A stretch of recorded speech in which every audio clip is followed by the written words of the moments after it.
जय हिंद दोस्तों। आपके अपने YouTube channel run with time 11 में आप लोगों का बहुत बहुत स्वागत है।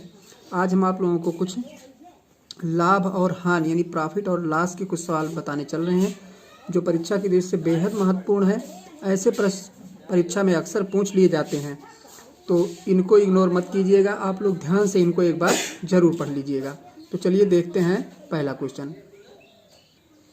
देखिए, पहला सवाल कह रहा है, एक व्यक्ति 4 रुपए के 5 अमरूद खरीद कर उनको 5 रुपए के 4 के भाव से बेच दिया। उसका लाभ प्रतिशत ज्ञात करो। यानी कितने प्रतिशत उसको लाभ हुआ, ये आपको पता करना है। अब देखिए, सवाल को थोड़ा सा हमें समझना है मित्रों। जब हम सवाल को समझ जाते हैं तो उसको लगाने में हमको बेहद इंटरेस्ट आता है, और कोई भी ऐसा सवाल नहीं होता उस टाइप का जो हमको ना आए, क्योंकि ट्रिक जो होती है वो अलग चीज़ होती है। उसको हम भूल सकते हैं, पर जो सवाल हम समझ करके लगाते हैं वो हमको हमारे लिए वो लाइफ टाइम के लिए हो जाते हैं। तो चलिए देखते हैं। तेरा 1 रुपये, एक व्यक्ति 4 रुपये के 5 अमरूद खरीदता है, यानी 4 रुपया वो लगा रहा है। तो कहने का मतलब हमारा ये हो गया कि उसका क्रय मूल्य जो हो गया, यानी जितने में उसने खरीदा, कुल रुपया उसने कितना खर्चा किया, क्रय मूल्य जो हो गया वो उसका हो गया कितना, 4 रुपये। 4 रुपये उसका क्रय मूल्य हो गया, मतलब इतने में उसने खरीदा, उसका क्रय मूल्य हमें पता हो गया। अब हमको पता करना कि बेचा उसने कितने में है, तब हम उसका लाभ प्रतिशत पता कर पाएंगे। तो देखिए, बेच जो रहा है वो उसने खरीदा कितना, 5 अमरूद उसने खरीदा था, यानी ये अमरूद उसने 5 अमरूद खरीदा था, और कितने में खरीदा था, 4 रुपये में। उसके पास हैं कितने अमरूद, 5 अमरूद हैं। अब देखिए बेच कैसे रहा वो, 4 के भाव से, 5 रुपये के 4 के भाव से। मतलब जब बेच रहा वो तो 5 रुपया ले रहा है, और 5 रुपये में कितने बेच रहा है, 4 ही बेच रहा है। एक अमरूद जो है उसके पास अब भी बच जा रहा है। तो हम पहले पता कर लेते हैं कि 5 अमरूद जो उसने खरीदा था उसको उसने बेचा कितने में। तो 5 रुपये के बेच कितने, 5 रुपये के कितने बेच रहा है, यानी 4, यानी 4 अमरूद, 4 अमरूद का विक्रय मूल्य,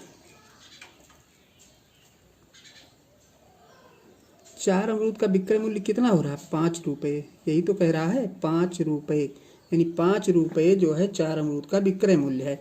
उसके पास है कुल कितना अमरूद, 5 अमरूद है। उसने 5 अमरूद खरीदे थे तो 5 बेचना ही है उसको। अब 1 का दाम हम निकाल लेते हैं। जब 1 का निकालेंगे तो 5 बटा कितना हो जाएगा, 4 रुपये हो जाएगा। और अब उसको कितने बेचना है, 5, तो 5 के दाम कितने हो जाएंगे, तो 5 इंटू 5 अपान 4, 5 गुणे 5 और बटा 4। अब देखिए इसमें 5 पच्चीस कितना हो गया, 25 बटा 4। 25 बटा 4 रुपया, ये क्या हो गया, उसका विक्रय मूल्य हो गया। यानी इतने रुपए में उसने अपने सारे अमरूद बेचे, और खरीदे कितने में थे, 4 रुपये में। तो लाभ हम निकाल लेते हैं, लाभ उसको कितना हुआ, लाभ बराबर 25 बटा 4 में से हम घटा देते हैं कितना रुपया, 4 रुपया। तो 4 बटा 1 करते हैं और एलसीएम लेते हैं, तो 4 चौक 16 हो जाएगा। 16 में से 25 में से 16 निकालेंगे तो कितना आएगा, 9। 9 बटा कितना हो गया, 4, यानी 9 बटा 4 रुपये ये आपका हो गया लाभ, यानी इतना रुपया उसको लाभ हो रहा है। अब किंतु हमसे पूछा क्या है, उसने प्रतिशत लाभ पूछा है, यानी कितने प्रतिशत लाभ हुआ। तो प्रतिशत लाभ जो होता है उसका फार्मूला हम पिछले वीडियो में आपको बताए हैं, यानी प्रतिशत लाभ बराबर लाभ गुणे 100 और बटा होता है क्रय मूल्य, क्रय मूल्य। तो इसी फार्मूले पे हमको इसको रख देना है। तो चलिए देखते हैं इस फार्मूले पे इसको हम रख करके देखते हैं कितना प्रतिशत लाभ होता है। लाभ, प्रतिशत लाभ बराबर, लाभ कह रहा है तो लाभ हमारा कितना, 9 बटा 4 है, 9 बटा 4। लाभ गुणे कह रहा है कितना, 100, और पूरे का बटा कितना, लाभ गुणे 100 बटा क्रय मूल्य, क्रय मूल्य कितना है, 4। तो चलिए 4 रखते हैं हम। लाभ गुणे 100 बटा क्रय मूल्य। यहाँ से देखिए इसको काटते हैं, आएगा कितना 25। कितना है 25। अब यहाँ पे फिर बराबर लगाते हैं हम 25 नवामा, क्योंकि 25 नवामा कितना हो जाए 225 बटा कितना है 4, यही वाला 4। अब देखो 4 से इसमें भाग करते हैं, 4 पंचे 20, 4 पंचे 20 हुआ। अब यहाँ पे बचा आपका 2, ये 5 है ही, 4 छक 24, 24 के बाद कितना बचा आपका 1 बचा, यहाँ दशमलव बढ़ाएंगे, जाएगा नहीं पहाड़ा, फिर 4 दूना 8 और 4 पंचे 20, इतना प्रतिशत उसका लाभ हो गया। यानी आपका लाभ हो गया या व्यक्ति का लाभ कितना हो गया 56.25%, और यही आपका राइट आंसर हुआ। यानी आंसर आपका हो जाएगा 56.25% लाभ। तो ऐसे सवाल को जब हम समझ लेते हैं दोस्तों, तो हमें लगाने में बेहद आसानी होती है, और हम एक एक पॉइंट आपको क्लियर करते हुए चल रहे हैं। जल्दी का सवाल जो होता है, फास्ट जो सवाल होता है, हमारे दिमाग में कम बैठता है। हम ऐसे पढ़ाते हैं ताकि आप लोग समझते चलिए एक एक पॉइंट, और आप लोग अपने दिमाग में इसको ग्रहण करते चलिए। तो चलिए देखते हैं नेक्स्ट सवाल। अगला क्वेश्चन देखिए, कह रहा है यदि 18 वस्तुओं का क्रय मूल्य 12 वस्तुओं के विक्रय मूल्य के बराबर हो तो प्रतिशत लाभ या हानि प्रतिशत ज्ञात करो। ये थोड़ा सा अलग टाइप का सवाल है, पर बहुत सिंपल है। अब इसमें देखिए समझने की बात है, थोड़ा सा एक बात ध्यान से आप लोग पढ़िएगा। कह रहा 18 वस्तुओं का क्रय मूल्य 12 वस्तुओं के विक्रय मूल्य के बराबर है। तो यहाँ हम मान लेते हैं एक वस्तु का क्रय मूल्य बराबर 1 रुपये। एक वस्तु का क्रय मूल्य कितना हो गया 1, तो 18 वस्तु है, 18 वस्तु का क्रय मूल्य हो जाएगा कितना 18 रुपये हो जाएगा। 18 वस्तु का 18 रुपये, एक वस्तु का 1 तो 18 रुपये, 18 वस्तु का 18। अब यहाँ पे अगला देखिए कि 18 वस्तु का क्रय मूल्य बराबर है 12 वस्तु का विक्रय मूल्य, 12 वस्तु के विक्रय मूल्य के बराबर है। तो हम लिख सकते हैं कि 12 वस्तु का 12 वस्तु विक्रय मूल्य बराबर 18 रुपये। 12 वस्तु का विक्रय मूल्य कितना हो गया 18 रुपया। 12 वस्तु का विक्रय मूल्य 18 रुपया हुआ, और 12 वस्तु का क्रय मूल्य कितना हो जाएगा, क्रय मूल्य बराबर 12 वस्तु का, एक वस्तु का क्रय मूल्य 1 रुपया, तो 12 वस्तु का 12 रुपया ही तो होगा, 12 रुपये। यानी 12 रुपया क्रय मूल्य हो गया 12 वस्तु का, और 12 वस्तु का विक्रय मूल्य कितना हुआ 18 रुपया। तो लाभ निकाल लेते हैं, लाभ बराबर 18 माइनस 12 बराबर 6 रुपये।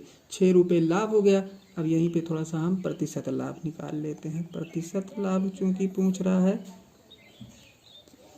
तो लाभ गुणे 100, 6 गुणे 100, लाभ गुणे 100 और बटा क्रय मूल्य। क्रय मूल्य का मतलब हो गया कितना 12 वस्तु का क्रय मूल्य 12 रुपये।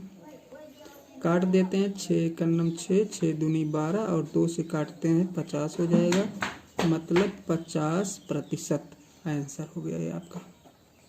चलिए अगला क्वेश्चन अब देखते हैं। अगला सवाल देखो, कोई वस्तु 25% हानि उठाकर 280.50 रुपये में बेची गई। वस्तु का क्रय मूल्य बताइए तथा उसको बेचने में कुल कितनी हानि हुई, ये भी आपको पता करना है। तो देखिए पहले तो हम इसका वस्तु का क्रय मूल्य पता कर लेते हैं। वस्तु का क्या पता करना है, क्रय मूल्य। तो वस्तु का क्रय मूल्य पता करने के लिए देखिए मान लेते हैं यहाँ पर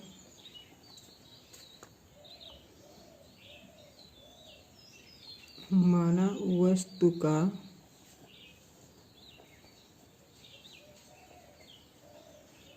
क्रय मूल्य बराबर 100 रुपया। हम मान लेते हैं कितना है, 100 रुपया उसका वस्तु का क्रय मूल्य है। अब देखिए हानि कितनी हो रही है, तो विक्रय मूल्य कितना हो जाएगा, विक्रय मूल्य बराबर हानि बता रहा आपसे कितना है 25%। तो 100 में से 25 माइनस कर देते हैं, बचेगा हमारा कितना 75। ये 75 हमारा विक्रय मूल्य, यानी जब विक्रय मूल्य 75 है तो क्रय मूल्य कितना है 100। तो लिख सकते हैं 75 विक्रय मूल्य, तो क्रय मूल्य कितना है, क्रय मूल्य बराबर 100 रुपया है। और जब यही 1 हो जाएगा तो 100/75 ये हो जाएगा। और जब यही कितना हमारा विक्रय मूल्य कह रहा है, हानि उठाकर इतने में बेची गई, मतलब ये विक्रय मूल्य वास्तविक विक्रय मूल्य कितना है 280.50। तो 280 है, ये 280.50 इतने में जब बेची जाएगी तो 280.50 इंटू 100 और बटा 75 यानी 75। अब इसको हमें सरल करना है, हम क्रय मूल्य पता कर लें कि कितना है। देखिए यहाँ पे दशमलव लगा है, अगर हम 2 जीरो यहाँ बढ़ा लेंगे नीचे तो दशमलव हमारा कैंसिल हो गया, दशमलव ख़त्म हो गया। ये 2 जीरो कट गया। अब हम थोड़ा सा इधर क्लियर लिखते हैं, 280 और ये 50 है ही बटा 75। अब इसको हमें काटना है, चलो काटते हैं। 5 से काटते हैं, 5 पचे 25, 3 28, 5 6 30 और 5 51 5 0। इसको काटेंगे 15, ये आपका है 5610 बटा 15। 15 से देखिए काटते हैं इस बार, 15 तिया 45, 15 चौका 60 हो जाएगा, ज़्यादा हो जाएगा। अब 5 इधर 6 इधर, यानी आपका हो गया 15 तिया 45, 5 50 और 5 कितना 15 तिया 45, 5 50 तो 50 6 56, तो 6 5 11 कितना हुआ, तो 11 बचेगा। 11 के बाद हम पहाड़ा पढ़ेंगे 15 सत्ते 105, 15 तिया 45, 15 तिया 45, इतना ये हो गया आपका क्रय मूल्य। एक बात इसमें और पूछा गया है कि कितना, यहाँ पे कहा कुल कितनी हानि हुई, तो इतने में उसने बेचा और उसका क्रय मूल्य था 373.33। तो माइनस कर देते हैं, 373.33 में से हमको 280.50 घटा लेना है। 3 हो गया 8, यहाँ पे बचा 2, यहाँ पे 17 में से 8 गया 9, यानी 92 रुपये 83 पैसे उसको हानि हुआ और उसका क्रय मूल्य कितना था 373.33 रुपये।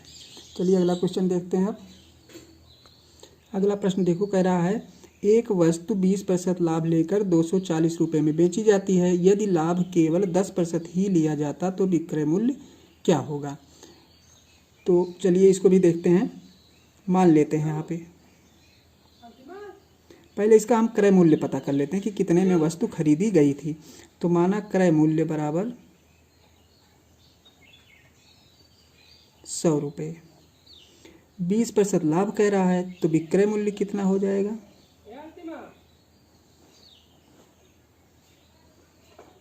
120 रुपये। 120 रुपये विक्रय मूल्य है, तो क्रय मूल्य कितना है 100, वही लिख देते हैं 120 विक्रय मूल्य, तो क्रय मूल्य बराबर कितना है 100 रुपये। जब यही 1 हो जाएगा तो 100 बटा 120 और जब यही हो जाएगा आपका कितना 240, तो 240 इंटू 100 अपान 120 काट देते हैं। देखो 2 बार गया, 100 दूनाई 200, 200 रुपये ये क्या हो गया आपका ये क्रय मूल्य हो गया। अब कह रहा अगर हमको 10% लाभ लेना होता तब कितने में हम इसको बेचते, तो 200 का 10% निकाल लेते हैं। 200 गुणे 10 बटा 100, 10 दूना 20, यानी 20 रुपये हमको लाभ लेना है इस पे। तो वस्तु को हम कितने में बेचते, विक्रय मूल्य तब कितना होता हमारा 200 प्लस 20, 220 रुपये, ये आंसर हो जाएगा। अगला प्रश्न देखते हैं।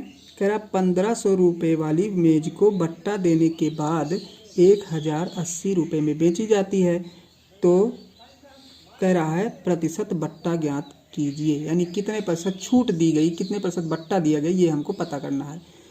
तो अब हम देख लेते हैं, इतने की वस्तु थी, हमने बेचा कितने में 1080 रुपये में, तो कितना हमने छोड़ा ये पता कर लेते हैं। छूट बराबर या बट्टा बराबर 1500 माइनस 1080। अब घटाते हैं तो 0 आ जाएगा, 10 में से 8 गया 2, 10 में से 8 गया 2, यहाँ पे कितना बचा 4, 420 रुपये। 420 रुपये ये हमारा हो गया छूट, यानी इतना हमने छोड़ दिया उसको। जब हमने वस्तु को बेचा तो कितना छोड़ा 420, ये तो हमारा नुकसान हुआ यानी बट्टा हुआ। अब प्रतिशत बट्टा ज्ञात कर लेते हैं, बराबर वही प्रतिशत लाभ या प्रतिशत हानि वाला फार्मूला, 420 गुणे बटा पहले बार, यानी हमारा क्रय मूल्य कितना था, ये तो विक्रय मूल्य हो गया, ये हमारी वस्तु का क्रय मूल्य था यानी 1500। ये कटा 420 बटा 15, 5 से काटते हैं, 5 अठे 40, 5 चौक 20 और 5 तियाँ 15, फिर काट देते हैं इसको, 3 दूनाई 6, 2 बचा, 3 अठे 24, यानी 28%। ये आपका आंसर हो गया, 28% बट्टा देना पड़ा हमको। चलिए अगला क्वेश्चन देखते हैं। अगला क्वेश्चन कह रहा देखिए, सारे क्वेश्चन सिलेक्टेड हैं, यानी जितने भी क्वेश्चन आज हमने लिए हैं सब परीक्षा में पूछे गए प्रश्न हैं, पिछली परीक्षाओं में किसी न किसी रूप में आए हुए हैं। तो चलिए देखते हैं। ए ने एक घड़ी 20% लाभ ले करके बी को बेच दी, बी ने 25% लाभ लेकर सी को 210 रुपये में बेच दिया। बताओ ए ने घड़ी को कितने में खरीदा था।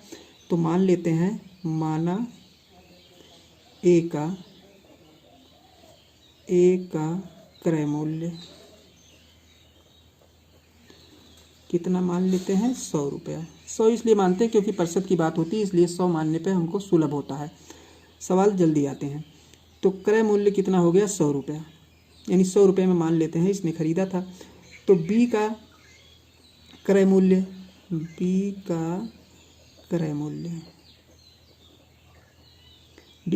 देखिए, ए ने 20% लाभ लिया है, 100 में अगर उसने खरीदा था तो 20 रुपया उसने फ़ायदा लिया तब बी को बेचा है, तो बी का क्रय मूल्य कितना हो जाएगा, यानी 120 रुपये हो जाएगा। 20 रुपया फ़ायदा भी तो लिया ए ने तब दिया उसको, तो 120 रुपया उसका क्या हो गया क्रय मूल्य। अब सी का देखिए, अब बी ने 25% लाभ लिया और उसको दिया किसको, सी को, तो सी का यानी बी का, हम पहले बी का विक्रय मूल्य बराबर सी का क्रय मूल्य। तो हम निकाल लेते हैं, बी को कितने में मिला था 120 में, 120 में उसने 25% फ़ायदा लिया, यानी 120 गुणे 25 बटा 100 करते हैं तब इसका फ़ायदा पता चलेगा। ये कटा, 5 दूना 10, 5 बचे 25, 2 से काटेंगे 2 छक 12, 6 पंचे 30, 30 रुपया उसने फ़ायदा लिया। अब सी का क्या मिला हमको, सी का मिल गया हमको लाभ लेकर सी को 210 रुपये में बेचा, मतलब सी का यही क्रय मूल्य है। सी का क्या है, क्रय मूल्य। तो सी का क्रय मूल्य बराबर 120 प्लस 30 तो इसका फ़ायदा हुआ, 120 रुपये में उसने खरीदा था, 30 फ़ायदा लिया, तब सी को बेचा। तो 120 प्लस 30 बराबर हो गया 150 रुपये। 150 रुपये क्या हो गया, ये सी का क्रय मूल्य हो गया, इतने में उसने खरीदा। और एक क्रय मूल्य ये है, सी को इतने रुपये में बेचने का मतलब सी का क्रय मूल्य कितना पड़ रहा है, 210 रुपये। अब यहाँ पे देखिए